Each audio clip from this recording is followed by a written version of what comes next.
आप घर पे हो और आपके पिताजी भी घर पे हो तो बदमाशी होने की पॉसिबिलिटी क्या होती है वहां पे कम हो जाती है। तो या आपके पिताजी घर पे हैं और आप दर्शनसराय में आ गए हो तो पिताजी और आपके बीच की कुछ दूरियां बढ़ गई।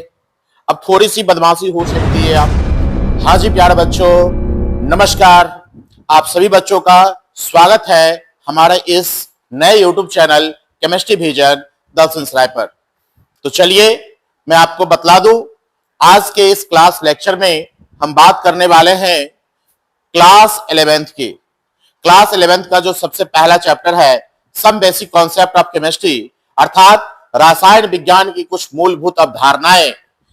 आज हम इससे रिलेटेड कुछ वस्तुनिष्ठ प्रश्न करेंगे, एमसीक्यू करेंगे, अर्थात ऑब्जेक्टिव प्रश्न करेंगे।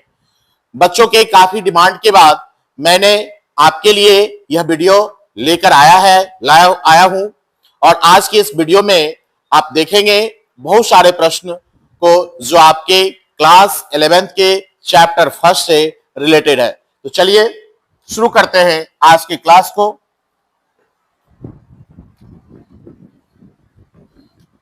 उससे पहले मैं आप सभी को बतला दूं, जो हमारे इस वीडियो को पहली बार देख रहे हो वैसे बच्चे हमारे चैनल केमिस्ट्री विजन दर्शनसराय को सब्सक्राइब करें, लाइक करें और अपने दोस्तों से शेयर करें ताकि आपके साथ आपके दोस्त तक ये इंफॉर्मेशन पहुंचे और आपका दोस्त भी इस पढ़ाई से जुड़े और अपना फायदा उठावे, लाभ उठावे।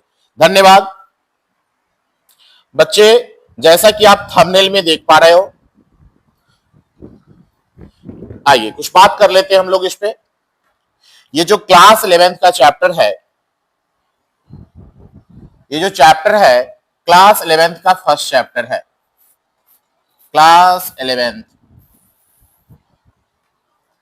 11th का फर्स्ट चैप्टर है रसायन विज्ञान की कुछ मूलभूत अवधारणाएं, या मूल अवधारणा या फिर आप इसे मूलभूत अवधारणाएं भी कह सकते हो। Some basic concept of chemistry, इससे रिलेटेड आज कुछ वस्तुनिष्ठ प्रश्न करेंगे, हम कुछ ऑब्जेक्टिव करेंगे। चलिए देखते हैं। आपको पता होगा पदार्थ की कितनी सारी अवस्थाएं हैं। पदार्थ की मेनली 3 अवस्थाएं हैं, ठोस, द्रव और गैस। आपने सीखा है पदार्थ की ठोस अवस्था वैसी अवस्था होती है जिसमें उसके अवयवी कण एक दूसरे के काफी क्लोज होते हैं, एक दूसरे के काफी नजदीक होते हैं और इनके बीच लगने वाला आकर्षण बल का मान बहुत ज्यादा होता है। जैसे आप घर पे हो और आपके पिताजी भी घर पे हो तो बदमाशी होने की पॉसिबिलिटी क्या होती है वहां पे कम हो जाती है। नहीं तो ठोस में भी क्या है, इसके पार्टिकल्स इतने ना करीब होते हैं कि यहां पर लगने वाले आकर्षण बल का मान बहुत ही ज्यादा होता है और उसके बीच का जो दूरी होता है, अंतराण्विक स्थान, वो बहुत कम होता है। जबकि गैस में कण ठोस की तुलना में एक दूसरे से कुछ दूरी पर स्थित होते हैं। और यदि बात कर ले गैसियस स्टेट की, तो गैसियस स्टेट में कणों के बीच की दूरी बहुत ज्यादा होता है, यानी कि यहां पर अंतराण्विक आकर्षण बल का मान कमजोर होता है। देख लो, पहले कंडीशन में बात कर लें तो इस कंडीशन में आप भी घर पे हो, आपके पिताजी भी घर पे हैं, तो आकर्षण बल का मान ज्यादा होगा। दूसरा, आप घर पे हो और आपके पिताजी, आप घर पे हो या आपके पिताजी घर पे हैं और आप दर्शनसराय में आ गए हो तो पिताजी और आपके बीच की कुछ दूरियां बढ़ गई। अब थोड़ी सी बदमाशी हो सकती है आपकी। तो कहने का मतलब यहाँ पे ये है कि यहाँ पर जो आकर्षण बल होगा वो ठोस की तुलना में क्या होगा, कम होगा।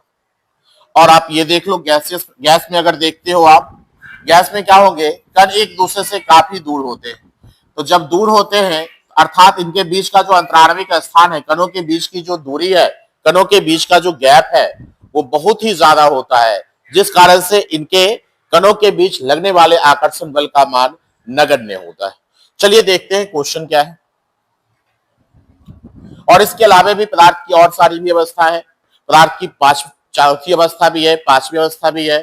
चौथी अवस्था प्लाज्मा है जो हाई टेम्परेचर पर देखने को मिलता है, और पांचवी अवस्था बीईसी जिसे आप बॉस-आइंस्टीन कंडेंसेट भी कहते हो।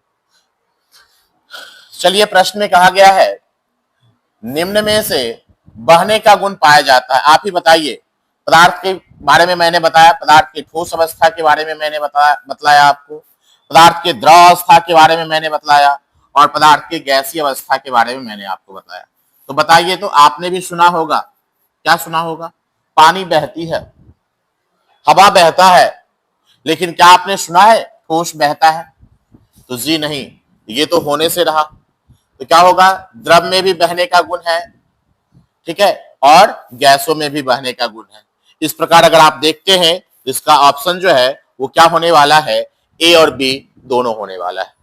अब देखो यहाँ पे कुछ बच्चे क्या करते हैं, ऑप्शन ए पढ़े वो टिक कर लिए, आगे पढ़े नहीं, और एक नीचे में ऑप्शन दिया हुआ था ए और बी दोनों, ठीक है। तो यहाँ पे ए और बी दोनों होने वाला है। मैं इसे क्रॉस कर लूं, कहीं आप इसे फिर सही ना समझ लो, या फिर समझ तो पा रहे हो, समझ तो गए ही होगे, ए और बी दोनों होने वाला है। कहने का मतलब ये सही है, ये सही है, लेकिन अकेले एक ऑप्शन को चूज नहीं कर सकते हैं जब आपके पास ऑप्शन दिया गया है ए बी दोनों। चलिए नेक्स्ट क्वेश्चन की ओर चलते हैं। कणों के बीच दुर्बल बल पाया जाता है।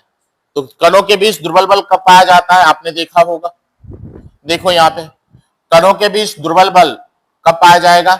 यानी बल जो होगा बहुत कमजोर होगा। कब कमजोर होगा? जब आपके पिताजी घर पे होंगे और आप पटना में घूम रहे होंगे। ये पापा हैं, घर पे बैठे हुए हैं, और ये आप पटना में घूम रहे हो, तो पापा का बल, पापा का आकर्षण बल आपके ऊपर कम काम करेगा। तो बताइए ऐसी कौन सी अवस्था है पदार्थ की? तो ये अवस्था है पदार्थ की गैसीय अवस्था। यानी कि पदार्थ के गैसीय अवस्था में उनके कणों के बीच जो लगने वाला बल होता है वो बहुत ही कमजोर होता है। अब आगे की बात कर ले हम। कणों के बीच प्रबल बल पाया जाता है। देखो बच्चे, कणों के बीच प्रबल बल, स्ट्रॉन्ग फोर्स किसमें पाया जाता है? स्ट्रॉन्ग फोर्स तो आपको अभी अभी मैंने सिखलाया था। ठोस कण जो होते हैं, ये कण एक दूसरे से काफी करीब होते हैं, काफी नजदीक होते हैं। ये देखो पापा घर पे हैं और आप भी घर पे ही हो, तो आपके इधर उधर होने की संभावना क्या होगी? कम हो जाएगी। आप देखते होगे भाई में भी अगर सर झगड़ा हो गया आपको, तो भाई को इशारा करते होगे अपने छोटे भाई को, पप्पा जेल नहीं तब बताइए नहीं। तो ये क्या है? वहां पर पिताजी का आकर्षण फोर्स कार्य कर रहा है आपके ऊपर। यानी जब कण एक दूसरे के करीब होते हैं तो उसके बीच लगने वाला आकर्षण बल का मान प्रबल होता है। तो आइए देखते हैं क्या था क्वेश्चन। कणों के बीच प्रबल बल पाया जाता है, या प्रबल आकर्षण बल होता है, या प्रबल अंतरांगिक आकर्षण बल होता है। किनके कणों के बीच होता है? तो ठोस के कणों के बीच होता है।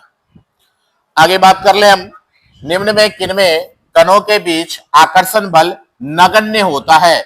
नगण्य का मतलब होता है नहीं के बराबर।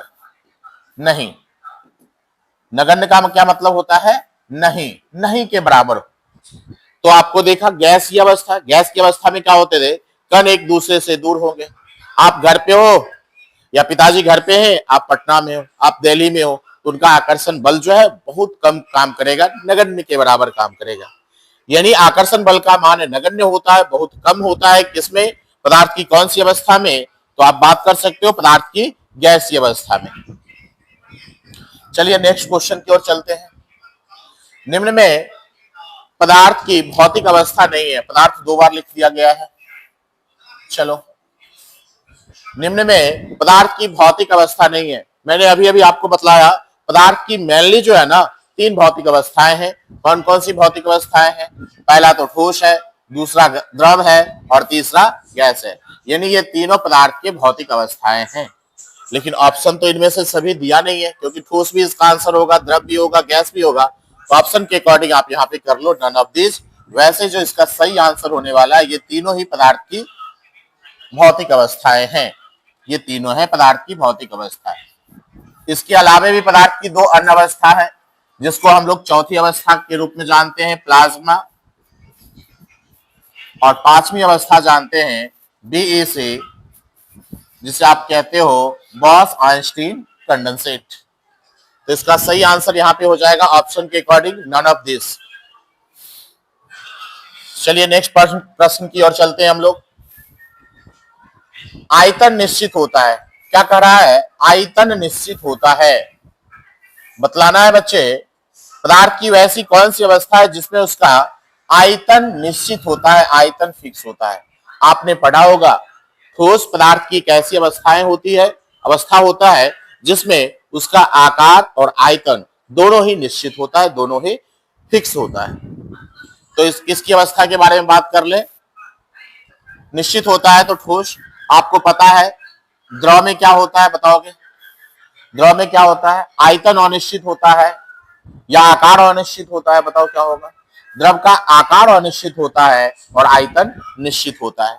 अगर आप गैस की बात कर लोगे, गैस का ना तो कोई निश्चित आकार होता है और ना ही गैस का कोई निश्चित आयतन होता है बच्चे। नेक्स्ट क्वेश्चन की ओर अगर मूव करें हम, कणों के बीच स्थान बहुत कम होता है। तो बताइए कणों के बीच स्थान बहुत कम होता है किसमें? ठोसों में। ठोस के कण जो होते हैं ना एक दूसरे के काफी करीब होते हैं। कोई भी ठोस होंगे उसके जो पार्टिकल्स होते हैं वो क्या होते हैं? एक दूसरे के बहुत ही करीब होते हैं। याद रखिएगा ठोसों में पार्टिकल्स एक दूसरे के बहुत ही करीब होते हैं। ठीक है। द्रव में क्या होते हैं? ठोस की तुलना में कुछ ज्यादा दूरी पे स्थित होते हैं और गैस में दो कणों के बीच की दूरी मैक्सिमम होती है, यानी कि ठोस और द्रव दोनों से। तो ऑप्शन के अकॉर्डिंग अगर पूछ रहा है कि बहुत कम होती है, किसमें बहुत कम होती है, तो ठोस में बहुत कम होती है। आगे चलते हैं। एक ही प्रकार के परमाणु पाए जाते हैं।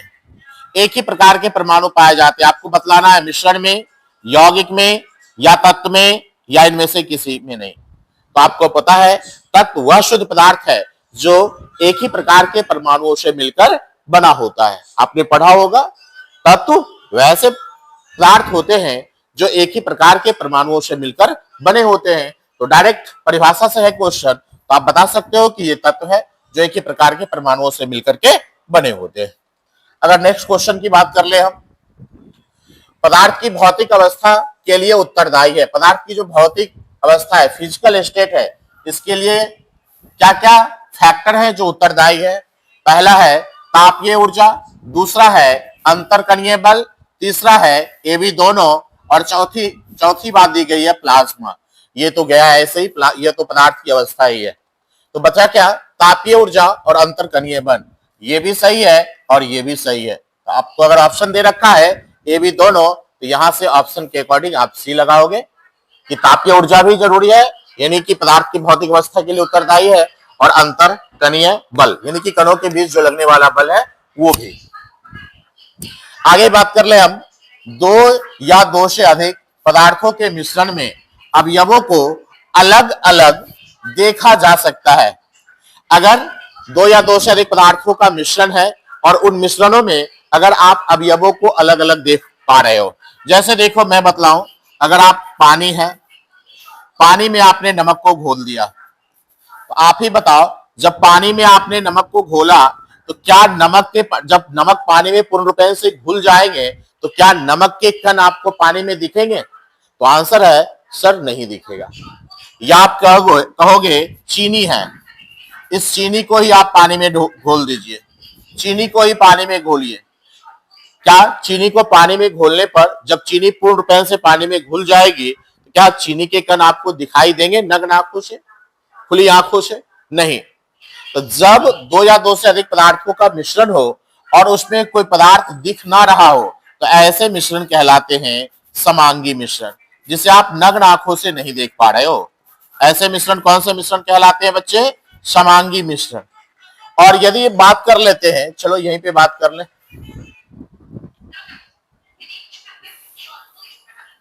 अगर आप बात कर लो पानी है, पानी में आपने बालू को मिला दिया। अब बताओ पानी में जब बालू होंगे तो आपको पता है पानी और बालू स्पष्ट स्पष्ट दिखेगा, पानी में बालू स्पष्ट रूप से दिखेगा। वही तो कह रहा है दो या दो से अधिक पदार्थों के मिश्रण में अवयवों को अलग देखा जा सकता है। आप पानी में बालू को देख सकते हो। तो जब ऐसा मिश्रण बनके तैयार होता है तो ऐसे मिश्रण को हम लोग कहते हैं विषमांगी मिश्रण। विषमांगी मिश्रण। इसमें अवयवी कणों को आप नग्न आंखों से क्या कर सकते हो, देख सकते हो। जब नहीं देख पाए तो समांगी, और जब देख पाए तो विषमांगी। तो ऑप्शन के अकॉर्डिंग कह रहा है अवयवों को अलग अलग देखा जा सकता है। आप अगर देख पा रहे हो तो वो विलयन कौन सा विलयन होने वाला है, विषमांगी विलयन होने वाला है। Thank you. चलिए, ये ब्लैंक स्लाइड आ गया। चलो नेक्स्ट है, व्युत्क्रम अनुपात का नियम किसने दिया था? बेटा व्युत्क्रम अनुपात या व्युत्क्रम, या इसका एक नाम और भी है, इसे तुल्य अनुपात का नियम भी कहते हैं, याद रखिएगा इसे। व्युत्क्रम या तुल्य अनुपात का नियम, तुल्य अनुपात का नियम। तो आपको पता होगा रासायनिक संयोग के कितने नियम है, आइए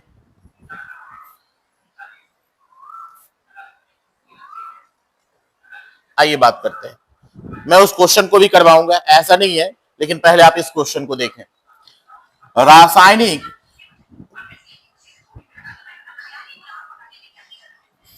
रासायनिक संयोग के कितने नियम हैं? आपको पता होना चाहिए। रासायनिक संयोग के मूल रूप से 5 नियम हैं। कितने नियम हैं? 5 नियम हैं। चलिए आप कमेंट सेक्शन में जाके कमेंट करें कि आखिर के वो 5 नियम कौन कौन से हैं। मैंने क्लास लेक्चर में इसे पढ़ाया है, तो आप सभी बच्चे कमेंट सेक्शन में आके कमेंट करेंगे कि आखिरकार ये 5 नियम कौन कौन से हैं। कमेंट करें आप सभी। इसमें है, पदार्थ की अनश्वरता का नियम किसने दिया था? बेटा पदार्थ की अनश्वरता का नियम, या इसे अविनाशिता का नियम भी कहते हैं। अनश्वरता या अविनाशिता, आपको इससे के जगह पे लिखा मिल सकता है अविनाशिता, विनाशिता का नियम। अविनाशिता का मतलब हो गया जिसको आप विनाश ना कर सके।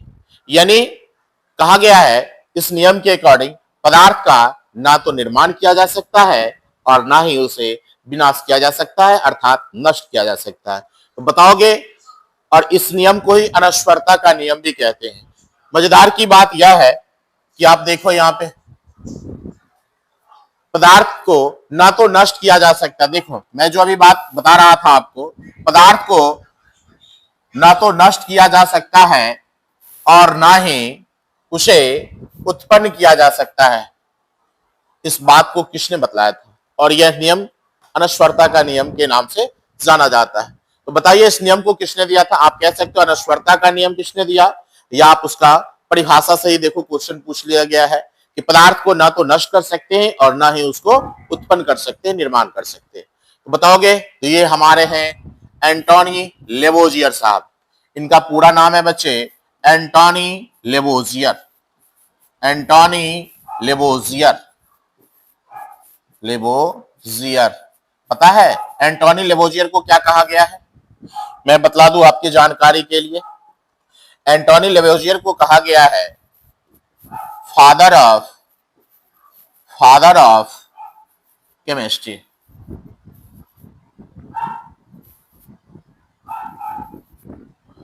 एंटोनी लेवोजियर को क्या कहा गया है? फादर ऑफ केमिस्ट्री, रसायन विज्ञान के जनक।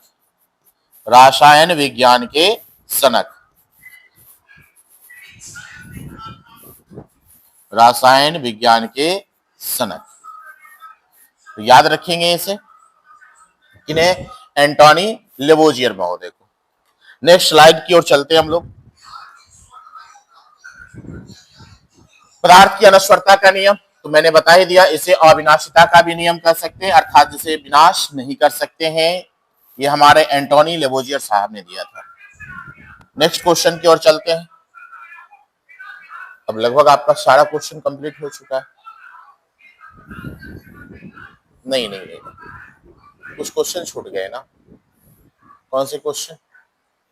चलिए यहां से, व्युत्क्रम या तुल्य अनुपात का नियम किसने दिया था? व्युत्क्रम या तुल्य अनुपात का नियम किसने दिया था बच्चे? रीचर ने। क्वेश्चन स्लाइड भाग कैसे गया? व्युत्क्रम या तुल्य अनुपात का नियम दिया था आपको एक वैज्ञानिक थे जिसका नाम था रीचर। नेक्स्ट क्वेश्चन की बात कर ले। गुणित अनुपात का नियम, गुणित अनुपात का नियम गुणित अनुपात का नियम दिया था जॉन डाल्टन। इनका पूरा नाम है जॉन डाल्टन। तो कभी लिखा हो जॉन डाल्टन तो आप गलत मत समझ लेना, इनका पूरा नाम है जॉन डाल्टन। तो आप डाल्टन साहब कह सकते हो। अभी अभी रिचर्ड के बारे में बताओ आप सभी बच्चे, रिचर्ड ने किस नियम को दिया था? कमेंट सेक्शन में आके कमेंट करें आप सभी।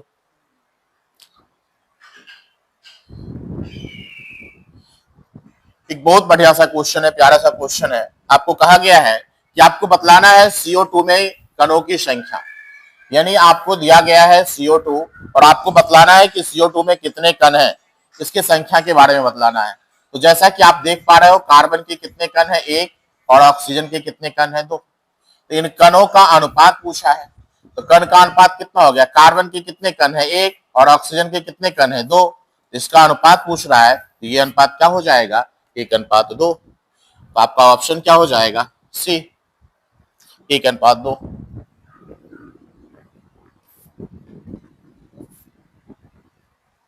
कंप्लीट है, कंप्लीट है, कंप्लीट।